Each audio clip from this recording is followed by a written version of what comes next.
বসো প্লিজ। না, it's okay. বসে কথা বলো, বসো।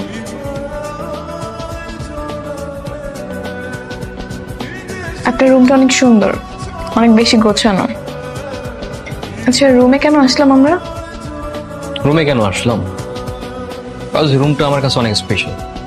দেখো, তোমরা পাত্র দেখতে আসছো, শুধু কি পাত্র দেখলেই হবে? পাত্র দেখার সাথে সাথে পাত্রের বাড়ি ঘর, পাত্রের বেডরুম, পাত্রের ওয়াশরুম সবকিছু দেখতে হবে, তাই না? কারণ আফটার অল বিয়ের পরে তো আমরা একসাথেই থাকবো, তাই না? এবার বুঝতে পেরেছি। গতকাল আমরা তোমাদের বাসায় তোমাকে দেখতে গিয়েছিলাম, আজকে তুমি আমাদের বাসায় আসছো। সো আমাদের বাসায় এসে কি শুধু পাত্র দেখলেই হবে? পাত্রকে দেখার সাথে সাথে পাত্রকে জানতে হবে, পাত্রকে বুঝতে হবে, পাত্রের বাড়ি গাড়ি সবকিছু দেখতে হবে। ইটস ওকে, আমার এত কিছু দেখতে হবে না। আচ্ছা, আমরা নিচে যাই, সবাই তো ওয়েট করছে আমাদের জন্য। আহা, এত তাড়া কিসের? রিল্যাক্স। ওনারা আসছে তো বিয়ের কথা বলার জন্য, তাই না? আমাদেরকে সুযোগ করে দেওয়ার জন্যই তো আমরা কিছুক্ষণ থাকি, কথা বলি, একে অপরের সম্পর্কে জানি। জানো, এই রুমটাকে ঘিরে না আমার অনেক স্বপ্ন আছে। কি স্বপ্ন? কি স্বপ্ন? আমি যখন বিয়ে করব তখন আমি আর আমার স্ত্রী ঠিক এই বিছানায় একসাথে ঘুমাবো। আচ্ছা, হয়েছে, আমি বুঝতে পেরেছি, আর বলতে হবে না, থাক। আরে না না না, প্লিজ, বুঝতে পারো নাই, ডোন্ট গেট মি রং। আমাকে সবাই ভুল বুঝে।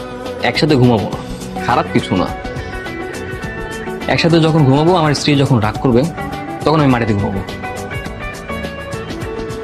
আর আপনি যদি রাগ করেন তখন কি সে মাটিতে ঘুমাবে? না, সে কেন মাটিতে ঘুমাবে? আমার স্ত্রী তো এই ঘরের রানী থাকে, সে পুরো বাড়ির রাজত্ব করবে। রানী কি কখনো মাটিতে ঘুমায় শুনছো?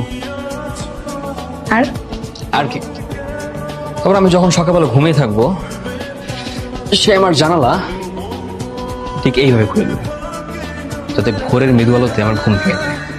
আর তাতেও যদি ঘুম না ভাঙে, সে তখন চায়ের কাপে বাড়ি দিয়ে টুন টুন টুন টুন আওয়াজ করবে, যাতে আমার ঘুম ভেঙে যায়। আর তারপরও যদি ঘুম না ভাঙে, সে তখন চায়ের কাপে আমার আঙ্গুল ঢুকিয়ে দেবে, যাতে আমার ঘুম ভেঙে যায়। How cute. হ্যাঁ। ভাইজান, আপনাকে নিচে ডাকে। হ্যাঁ, চলেন না আমরা নিচে যাই। হ্যাঁ, আচ্ছা, যাও।